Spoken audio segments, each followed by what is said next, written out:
وزارت کارهای داخلی جمهوری تاتارستان روسیه اسپاره برهم دادن یک گروه متشکل جنایتی عبارت از زادگان تاجیکستان خبر داد که در طول چند سال هموطنان خودشان را دول بسته از این صبح کر و فر داشتند. در عملیات بازداشت مافیای تاجیک‌ها در پایتخت تاتارستان شهر قزان نیروهای ویژه از جمله صابر، امان و گرام اشتراک داشتند.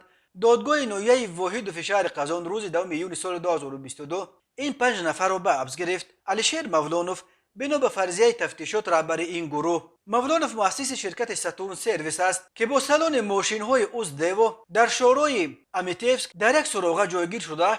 یکی از بزرگترین سالن های ماشین در قزان است. خالمراد میرزایف، پسر او لقمانجان میرزایف، فروخجان سلطانوف، سلطان جان سلطانوف بنا به اطلاع نشریه محلی بیزنس آنلاین، مقامات حفظ حقوق وقت جدن از پای این گروه ریکترهای تاجیک افتادند که یک تاجر خوشمیوه که نیز از تاجیکستان است از حق سپاری به آخر به این مافیازهای ناسیرم به جان آمده به پلیس شکایت کرد. او نقل کرده است که از سال 2017 به این مافیازها 10 میلیون روبل پول نقد حق داده است و همچنین به مبلغ 1 میلیون روبل دیگر از او خوشمیوه گرفتند.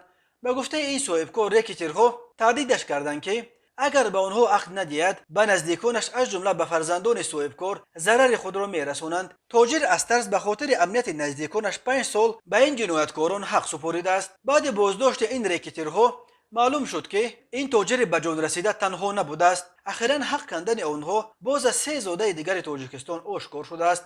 از جمله در همان سال 2017 آنها یک صاحبکار تاجیک را از بازداشت شدن پرونده جنایتی به ضدش ترسانیده پیشنهاد کردند که می توانند مشکل او را در عوض 300,000 روبل حل کنند. آنها بعدا این صاحبکار را با 300,000 دیگر دوله بستند. همین طرف در سال 2021 این مافیاسا یک مردکار تاجیک را بر دروغ 130,000 روبل قرضدار کرده او را 10 روز به پول در یک کتیج کار فرمودند تا که قرضش را ادا کند. همین طور آنها یک تاجر دیگر خشک میوه که او هم از تاجیکستان بود برای حل کدام مشکلیش با تاجیکان دیگر 400,000 روبل طلب کرده تهدید کردند که اگر پول ندهد خودش را لطوکوب مال و ملکش را نابود میکنند و درباره‌اش معلومات نشر خواهند کرد که در بین همه به ابرویش میکنند. بیزنس آنلاین می نویسد که در همه این حالت‌ها اعضای مافیای تاجیک‌ها جبر دیده‌ها را به ماشین بار کرده به بیرون شهر به یگان جنگل می بردند و به قبل مردنک زده سخت می ترسانیدند تا که به جدیت حرف آنها باور کنند. حالا این 5 نفر بر اساس قسم 4 ماده 159 کودکس جنایتی روسیه به قلابی گروهی و در 4 مورد بر اساس قسم